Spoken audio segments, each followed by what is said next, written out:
Halo semuanya, perkenalkan nama saya Monica Simanjuntak, Prodi MIKA Stika Santa Elizabeth Medan. Di sini saya akan memaparkan materi tentang pelatihan dan pengembangan SDM. Pelatihan sangat penting bagi karyawan baru maupun karyawan yang sudah lama. Pelatihan secara singkat didefinisikan sebagai suatu kegiatan untuk meningkatkan kinerja saat ini dan kinerja di masa yang mendatang. Pelatihan adalah salah satu bentuk edukasi dengan prinsip-prinsip pembelajaran. Pengembangan manajemen adalah suatu proses bagaimana manajemen mendapatkan pengalaman, keahlian, dan sikap untuk menjadi atau meraih sukses sebagai pemimpin dalam organisasi mereka. Karena itu, kegiatan pengembangan ditunjukkan membantu karyawan untuk dapat menangani jawabannya di masa yang mendatang dengan memperhatikan tugas dan kewajiban yang dihadapi sekarang. Selanjutnya ada kebutuhan pelatihan. Yang pertama, kebutuhan memenuhi tuntutan sekarang. Yang kedua, kebutuhan memenuhi tuntutan jabatan lainnya. Dan yang ketiga, kebutuhan memenuhi tuntutan perubahan. Selanjutnya ada identifikasi pelatihan kebutuhan. Upaya untuk melakukan identifikasi pelatihan dapat dilakukan antara lain dengan cara yang pertama membandingkan uraian pekerjaan, jabatan dengan pengetahuan keterampilan yang dimiliki karyawan atau calon karyawan. Yang kedua, menganalisis penilaian prestasi. Yang ketiga, menganalisis catatan karyawan. Yang keempat, menganalisis laporan perusahaan lain. Yang kelima, menganalisis masalah. Dan yang keenam, merancang jangka panjang perusahaan. Selanjutnya ada metode-metode pengembangan SDM di unit RMIK. Yang pertama pelatihan, yang kedua pendidikan, yang ketiga magang, yang keempat job enrichment, yang kelima benchmark, yang keenam uji kompetensi, yang ketujuh coaching, dan yang kedelapan promosi. Mengevaluasi efektivitas kegiatan pelatihan terhadap peningkatan kinerja pegawai. Kirkpatrick's Analysis mengidentifikasikan 4 level yang berbeda untuk melakukan evaluasi pelatihan. Level pertama reaksi, yaitu mengukur tingkat kepuasan peserta terhadap pelaksanaan pelatihan. Level kedua pembelajaran, mengukur apakah peserta dapat memperhatikan dan memahami materi yang diberikan oleh instruktur. Level ketiga perilaku, yaitu mengetahui apakah pengetahuan, keahlian dan sikap yang diajarkan saat pelatihan benar-benar dimanfaatkan dan diaplikasikan ke dalam perilaku kerja. Level keempat, hasil. Mengetahui apakah terjadi peningkatan performasi atau kinerja organisasi setelah pelatihan. Nah, kita masuk kepada soal kasus dan pembahasan. PT Sempurna adalah sebuah perusahaan yang bergerak di bidang teknologi informasi. Perusahaan ini memiliki beberapa karyawan yang belum memiliki kemampuan yang memadai dalam menggunakan teknologi terbaru.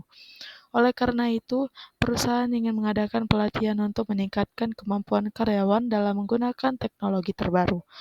Apa yang harus dilakukan oleh perusahaan? A. Mengadakan pelatihan secara langsung di ruang pelatihan. B. Mengadakan pelatihan online melalui platform pembelajaran. C. Mengirimkan karyawan ke pelatihan luar perusahaan.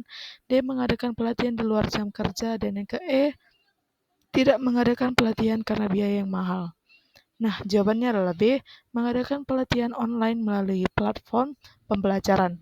Karena mengadakan pelatihan online melalui platform pembelajaran dapat menjadi solusi yang efektif dan efisien untuk meningkatkan kemampuan karyawan dalam menggunakan teknologi terbaru.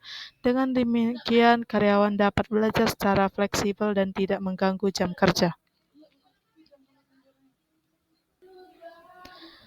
Nah, soal kasus yang kedua adalah PT Sinar Jaya adalah sebuah perusahaan yang memiliki beberapa karyawan yang akan dipromosikan ke posisi manajerial.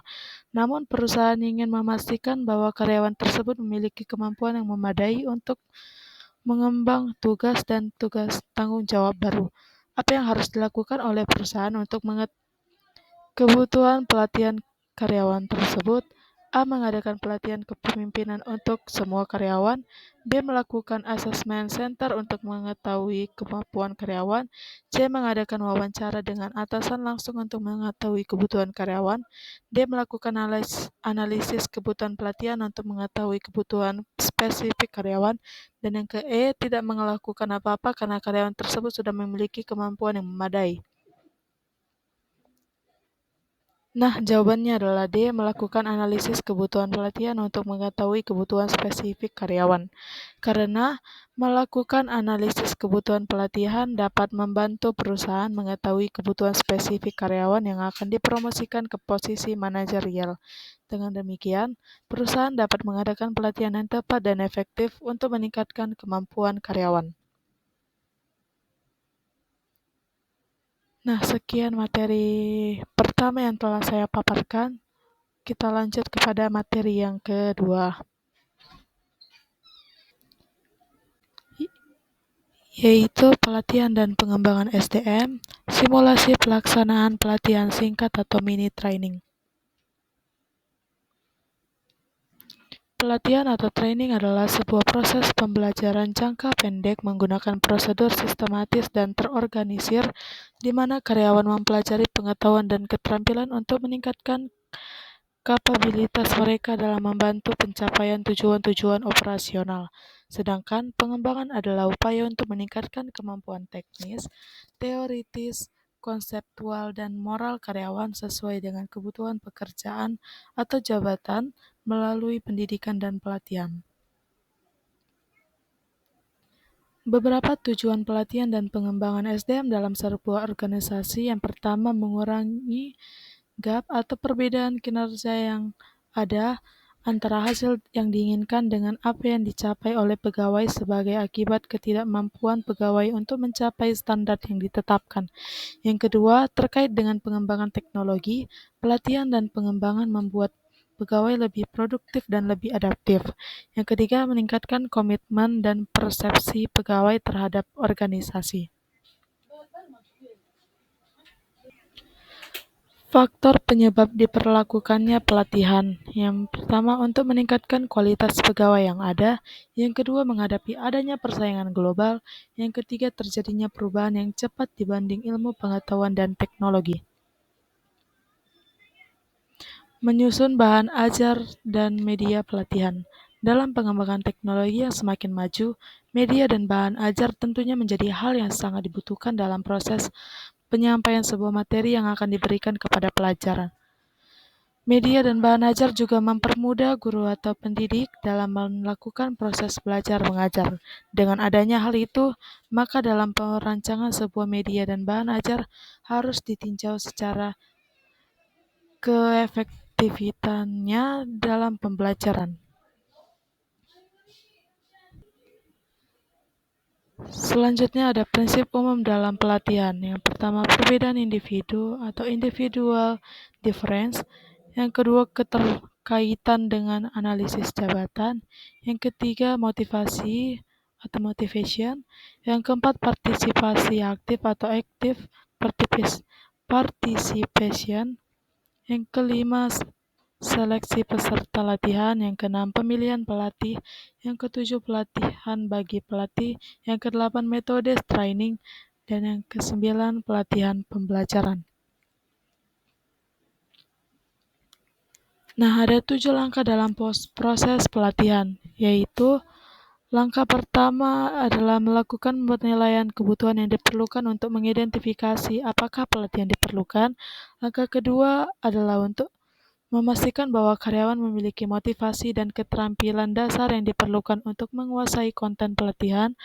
Langkah ketiga adalah menciptakan lingkungan belajar yang memiliki fitur-fitur yang diperlukan untuk terjadinya pembelajaran.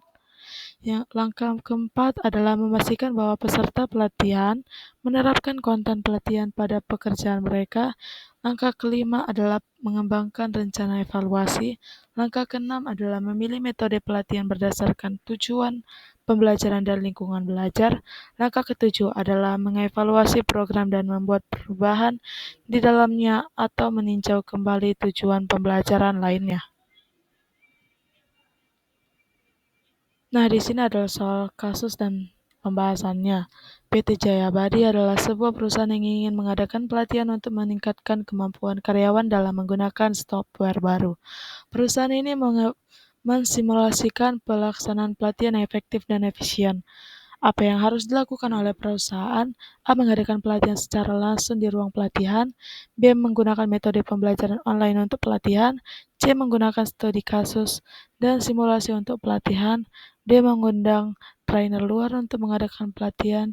Dan yang ke-E. Mengadakan pelatihan tanpa perencanaan yang matang. Nah, jawabannya adalah C. Menggunakan studi kasus dan simulasi untuk pelatihan. Penjelasannya karena menggunakan studi kasus dan simulasi dapat membantu meningkatkan kemampuan karyawan dalam menggunakan software baru secara efektif dan efisien. Dengan demikian, karyawan dapat mempraktikkan kemampuan mereka dalam situasi yang realistis dan mendapatkan umpan balik yang langsung. Nah, di sini ada soal kasus yang kedua. PT Mahkota adalah sebuah perusahaan yang ingin mengadakan pelatihan untuk meningkatkan kemampuan karyawan dalam menggunakan teknologi baru. Perusahaan ini memastikan bahwa pelatihan tersebut efektif dan efisien. Apa prinsip yang harus diterapkan oleh perusahaan dalam mengadakan pelatihan? A. Prinsip partisipasi aktif. B. Prinsip pembelajaran berbasis kompetensi. C. Prinsip umpan balik yang langsung. D. Prinsip pengulangan dan penguatan. Yang ke-E, semua jawaban benar. Jawabannya adalah E, semua jawaban benar karena prinsip partisipasi aktif, pembelajaran berbasis kompetensi, umpan balik yang langsung, serta pengulangan dan penguatan adalah prinsip-prinsip yang penting dalam pelatihan. Dengan menerapkan prinsip-prinsip tersebut, perusahaan dapat meningkatkan efektivitas dan efisiensi pelatihan. Nah, terima kasih teman-teman telah menonton video ini. Maaf atas tutur kata yang salah. Terima kasih.